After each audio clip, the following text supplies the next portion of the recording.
Alors, l'offre et la demande, eh bien, comme on l'avait déjà suggéré il y a quelques leçons, elles se représentent sous forme de courbe, ou de droite même, pour être plus simple. Alors, comment on procède? Ben, vous savez, c'était encore une fois l'illustration de la formule qui dit que le tout c'est la somme des parties. Eh bien, les fonctions d'offre et de demande vont partir de l'offre et de la demande de chaque agent, hein, et par agrégation, par sommation, eh bien, va aboutir à la définition d'une demande ou d'une offre globale, que l'on va pouvoir représenter sous forme de courbe. La règle est simple. La règle générale, parce que, évidemment, il y a toujours des cas particuliers, mais la règle générale, c'est de reconnaître que l'offre est une fonction croissante du prix. Qu'est-ce que ça veut dire, l'offre est une fonction croissante du prix? Eh bien, que les entreprises, plus le prix est élevé, et plus elles vont proposer au marché. La justification est simple. À coût inchangé, il n'y a pas aucune raison que les coûts aient changé, et à prix croissant, la marge, c'est-à-dire le profit par produit, augmente. Et comme l'objectif de la firme capitaliste, c'est de maximiser le profit, eh bien, si le profit unitaire augmente, on va être incité, en tant qu'entrepreneur, à fabriquer de plus en plus. Donc, l'offre est une fonction croissante du prix.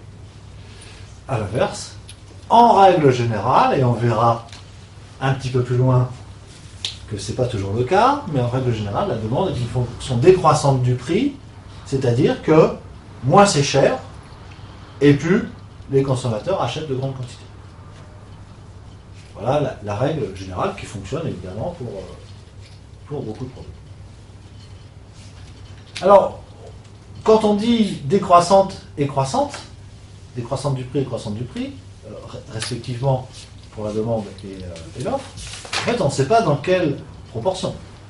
Eh bien, on mesure la sensibilité de l'offre et de la demande aux variations de prix, on la mesure par le concept d'élasticité dont nous avons déjà parlé.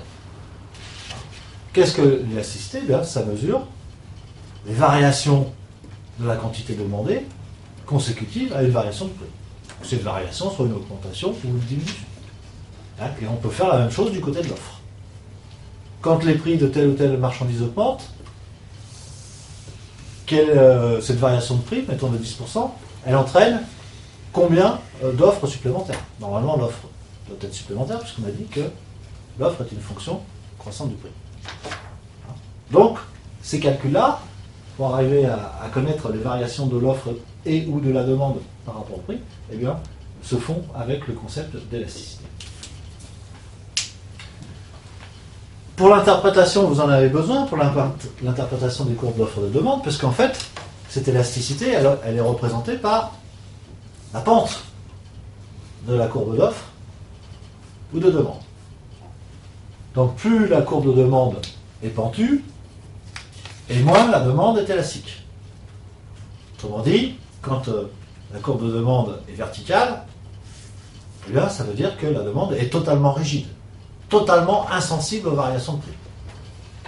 C'est le cas, par exemple, de produits mettons, si on vendait de l'eau en période de sécheresse, eh bien, quel que soit le prix, les individus en achèteraient jusqu'à temps qu'ils n'aient plus de monnaie parce que c'est un bien vital.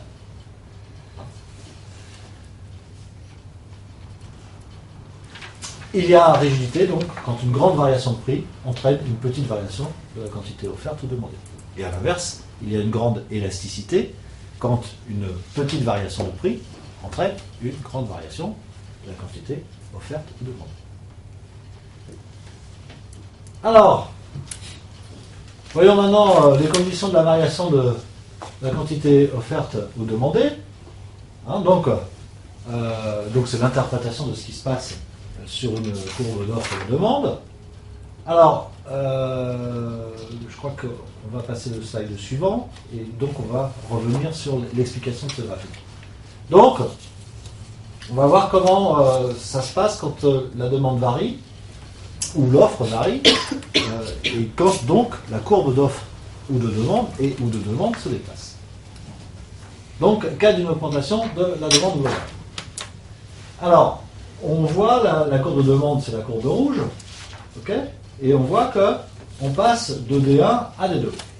Qu'est-ce que signifie ce passage de D1 à D2, c'est-à-dire le glissement sur la droite de la courbe de demande? Ça signifie qu'à un prix constant, hein, je vais vous montrer à l'écran, à un prix constant, ce niveau-là, eh bien, en D1, on avait cette quantité demandée, et en D2, on a une quantité supérieure. Hein, donc c'est, quand on voit une courbe de demande se déplacer vers la droite, ça veut dire simplement que la demande a augmenté. Alors que quand on glisse sur la courbe de demande, on regarde quelle quantité, comment varient les quantités par rapport au prix, ce qui n'est pas du tout la même chose. Donc toute augmentation de la demande va se traduire effectivement par un glissement vers la droite de la courbe de demande, vers la gauche pour toute baisse du niveau global de la demande. C'est pareil pour l'offre, bien évidemment. Donc, là, D1 se déplace en D2, les quantités et les prix augmentent. Alors, l'effet sur l'équilibre, hein, on sait que le point d'équilibre sur un marché, c'est l'intersection entre la courbe d'offre et de demande. Donc, on part d'un équilibre initial qui est le point P1, Q1, donc ce point-là. Et on voit très bien que l'augmentation de la demande, son glissement vers la droite, va conduire à un nouveau point d'équilibre, P2Q2. Quelle est la situation de P2Q2 par rapport à P1Q1? Eh bien, on s'aperçoit que l'augmentation de la demande a provoqué deux choses. Une augmentation de la quantité échangée, normal, une demande supplémentaire, donc a dû être satisfaite, mais aussi une augmentation du prix. Hein, pourquoi l'augmentation du prix? Parce que l'offre n'en a pas bougé. On reste dans la même condition d'offre. Okay, donc voilà comment on peut interpréter le glissement d'une courbe de demande dans une telle représentation. Alors, trois situations possibles sur un marché. C'est simple. L'offre est supérieure à la demande, l'offre est inférieure à la demande, l'offre est égale à la demande. On ne peut pas envisager d'autres cas de figure.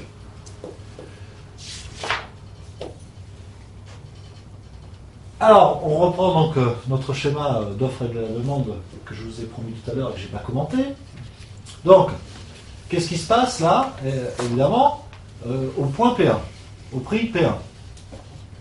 Les offreurs proposent une très grande quantité. On voit, ils proposent offre 1 qui est égale à cette quantité-là. C'est normal, ils ont intérêt, le prix est élevé, ils ont intérêt à proposer une grande quantité. L'offre est une fonction de la somme du prix. Mais à ce prix-là, la quantité demandée par le marché est beaucoup plus faible. Donc, qu'est-ce qui se passe?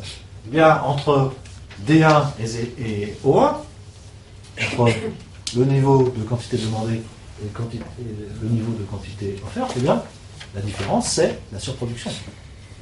C'est-à-dire une production qui ne va pas être vendue par les entreprises. Donc, évidemment, comprenez bien qu'on n'est pas dans une situation d'optimum.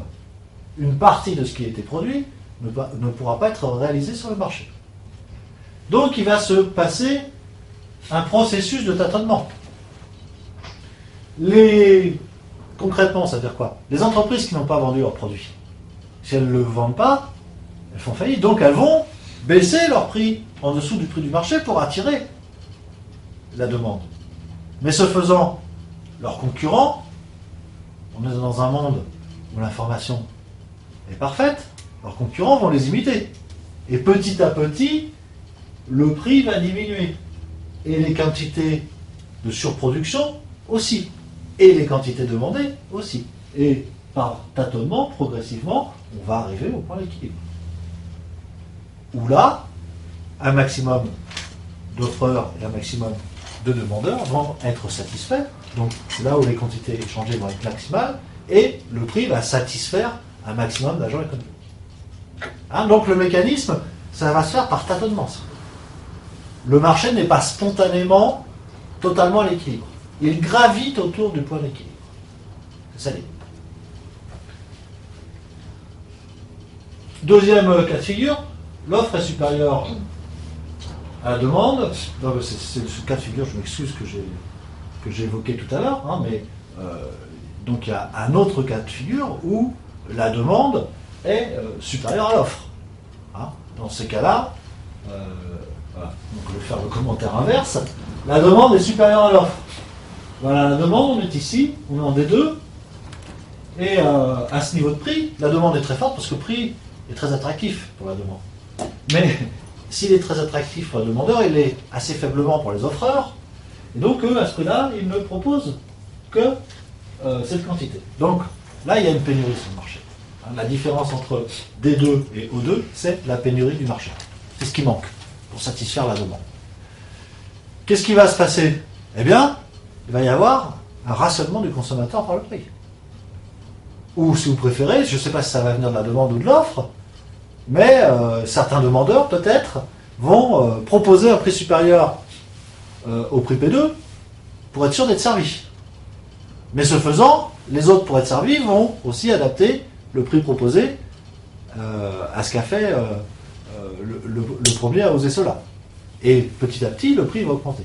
Ou alors, on peut penser que ce sont les entreprises, les offreurs, qui, voyant la grande masse de consommateurs potentiels et la petite masse de produits, ben, vont se dire, ben voilà, je rationne le consommateur, et puisqu'ils en veulent, ben, je mets en quelque sorte mon bien aux enchères, et je fais augmenter le prix.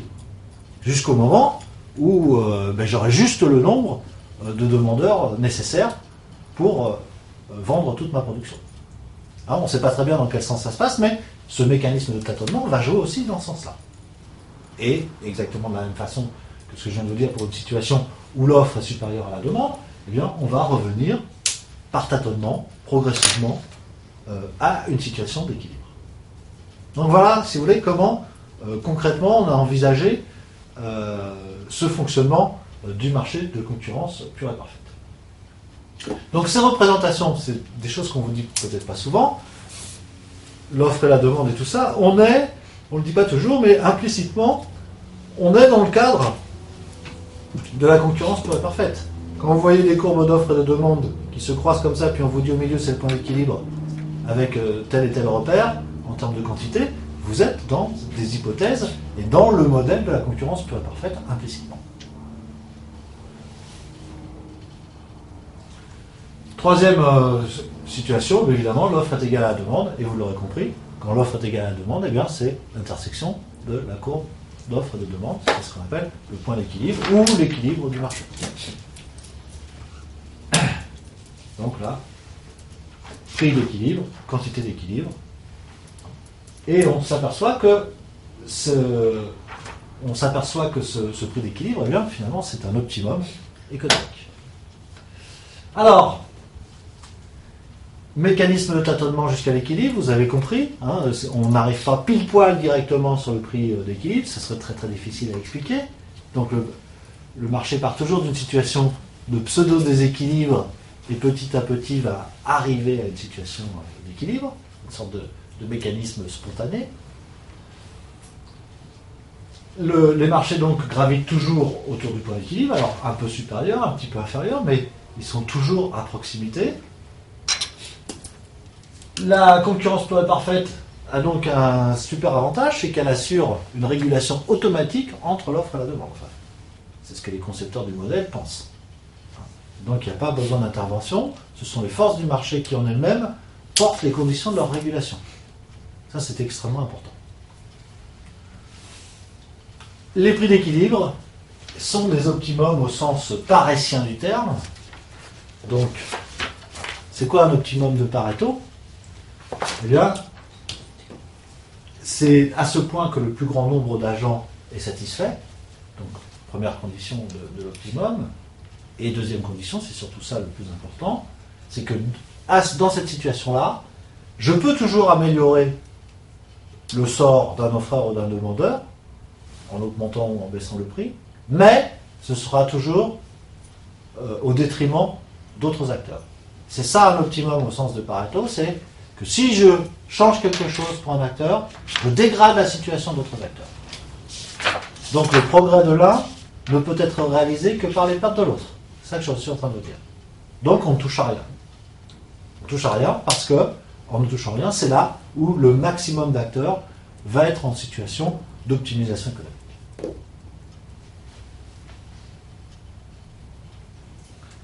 Donc, au point PE-QE, aux coordonnées PE-QE, eh bien c'est là où on s'aperçoit qu'on a la plus grande quantité échangée, en tous les cas où l'offre correspond à la demande, et qu'à ce niveau-là, eh bien, le prix est jugé un prix acceptable par l'ensemble, pas la totalité, mais par la grande majorité des acteurs du marché.